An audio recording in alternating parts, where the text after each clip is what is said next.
muito mais. Só que ele também tem muito mais.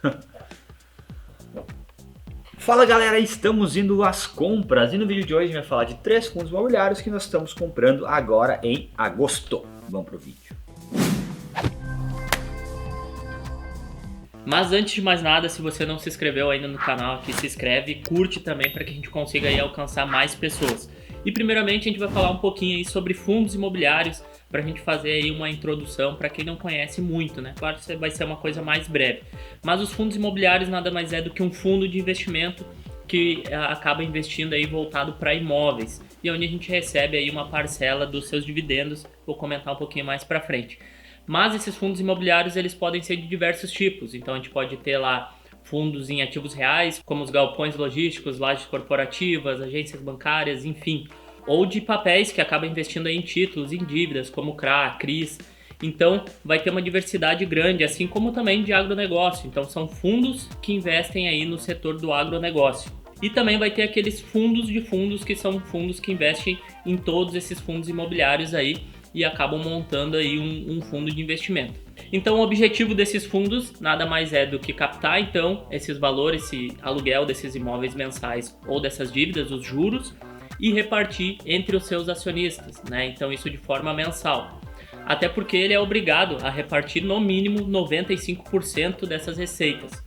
E uma das coisas que a gente tem que cuidar aí em fundos imobiliários é que ele é diferente das ações. Lá nas ações a gente pode vender até R$20 mil e ser isento de imposto de renda. Já nos fundos imobiliários, se a gente tiver lucro e vender, a gente tem que pagar sim imposto, e esse imposto é de 20%. Exato, mas qual o grande objetivo dos fundos imobiliários então? É justamente isso, gerar uma renda passiva mensal para a gente, muito mais previsível e de forma que essa renda passiva no futuro possa aí complementar a nossa renda de trabalho. Dito isso então, os fundos imobiliários são uma excelente forma de nos dar uma renda mensal. Mas quais fundos imobiliários a gente está comprando em agosto então? Antes de mais nada, curta esse vídeo, compartilhe e mande para os amigos de vocês, que a gente vai falar de 3 fundos aqui que a gente está comprando agora no mês de agosto. Primeiro é interessante a gente falar que a gente prefere fundos de tijolos, pelo menos eu prefiro fundos de tijolos, porque eles investem em ativos reais, né? Investem em imóveis, e esses imóveis também com o tempo, além de ter a própria valorização do imóvel, o aluguel deles também é corrigido pela inflação. Então é uma proteção a mais, eu gosto disso, né? Eu gosto de ter lá o ponto físico realmente de onde eu estou investindo. Para mim é mais vantajoso, ainda mais nessa atual situação que eu estou, que é de construção de patrimônio. Tá? Então o primeiro que a gente vai falar é o XPML11. Ele é um fundo administrado pela XP, ele é um fundo de shoppings que acabou sofrendo muito durante a pandemia, né, justamente por ter fechado todos os shoppings. Inclusive ali nos meses de fevereiro, março e abril de 2020 ele não pagou nada de dividendos, né, porque os shoppings estavam tudo fechados, ele não teve receita, ele não teve como distribuir para o acionista. Então obviamente a gente, em função de tudo que aconteceu, a gente entende isso, é óbvio, né? Não tem como o fundo tirar dinheiro do nada. Então é uma coisa que aconteceu com esse fundo.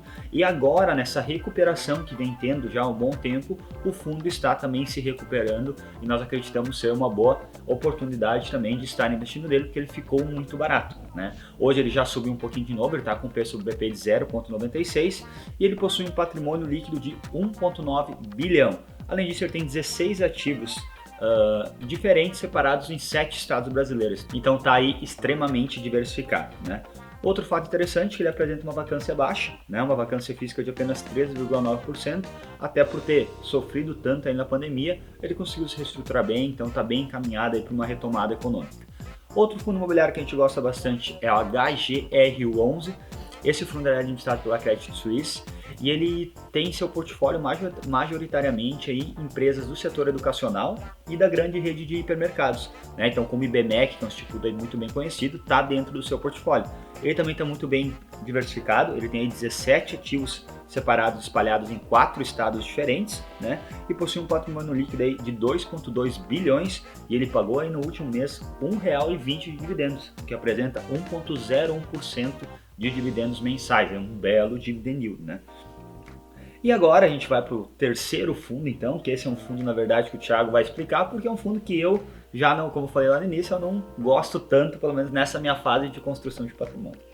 Então, dentro dos investimentos eu também estou investindo, aí esse mês vou investir em HGR11, né, tá dentro dos próximos aportes. E o próximo aí, fundo imobiliário, então, MXRF11, que é um fundo de papel. A gente sempre comenta aqui que a gente não investe tanto em fundo de papel.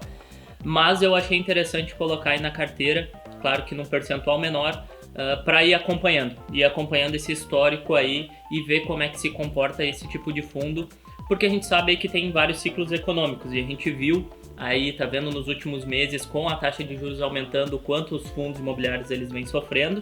Então, não pensando tão momentaneamente agora numa consolidação de patrimônio, mas fazendo um teste de longo prazo para ver como é que ele se comporta, até porque normalmente é assim, os tipos de ativos que a gente tem em carteira a gente acaba acompanhando.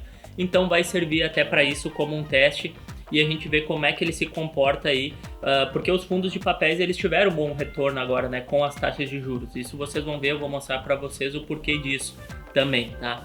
Mas como eu comentei, ele é um fundo praticamente de papel. O Guto vai colocar aqui na tela, né? A gente pode ver que 75% do fundo ele investe em CRI, mas ele também tem 14% que ele investe em outros fundos, né? Então ele pega outros fundos imobiliários e acaba investindo também. E quando a gente vai ver aí dentro desses CRIs aí, em torno de 55% está indexado ao IPCA e 44% ao CDI. Então ele acaba sendo uma proteção também aí em relação ao aumento de taxa de juros e inflação. E assim, quando a gente acaba tendo esse aumento da taxa de juros, ele vai ter uma rentabilidade maior, porque esses CRIs eles são indexados aí à taxa de juros ou à inflação. Então é indexado a isso mais 2, 3, 4%. E isso é interessante. A gente não... a gente acaba não investindo tanto nesse tipo de fundo, mas a gente pode utilizar as mesmas características na hora da análise. Como, por exemplo, a gente vai ver que o MXRF11 ele tem vários ativos, vários CRIs. Então ele não está exposto a um risco muito grande num único ativo, num único título de dívida. Então vai ter 2, 3%, às vezes no máximo, né, em determinado ativo. Então isso é importante. Quando a gente vai ver o administrador dele, BTG Pactual, então uma grande instituição, então isso a gente também tem que cuidar caso for escolher um fundo desse tipo. E se a gente for ver o patrimônio dele, ele é de 2,3 bilhões. Então é o que a gente sempre fala também, de pegar fundos com um grande patrimônio aí, né? Então isso é importante. E ele também acaba estando descontado agora com P sobre VP de 0,96. E nos últimos 12 meses ele pagou 11,12% de dividendos. Então, claro, como eu comentei antes, acaba sendo um estudo acompanhar e ver isso ao longo do tempo, como é que ele vai performando também, para a gente manter aí um percentual de dividendos interessante depois da nossa carteira, ao longo do tempo, caso a gente tenha aí essa mudança de ciclo. Então, acaba sendo um percentual pequeno, eu devo ter aí nem 2% de tudo que eu tenho investido. Acaba sendo um investimento que eu acabo fazendo também, e ele também tem uma cota extremamente baixa, então menos de R$10. Então, às vezes, quando sobra aquele troquinho do aporte, eu vou lá e compro uma cota de MXRF11. Perfeito. Isso aí, galera. Então, curta esse vídeo, se inscreve no nosso canal, ativa o sininho e manda para os amigos de vocês. E nos sigam em todas as redes aí, @sejamholder. E lembrando que não é uma recomendação. Isso aí. Valeu.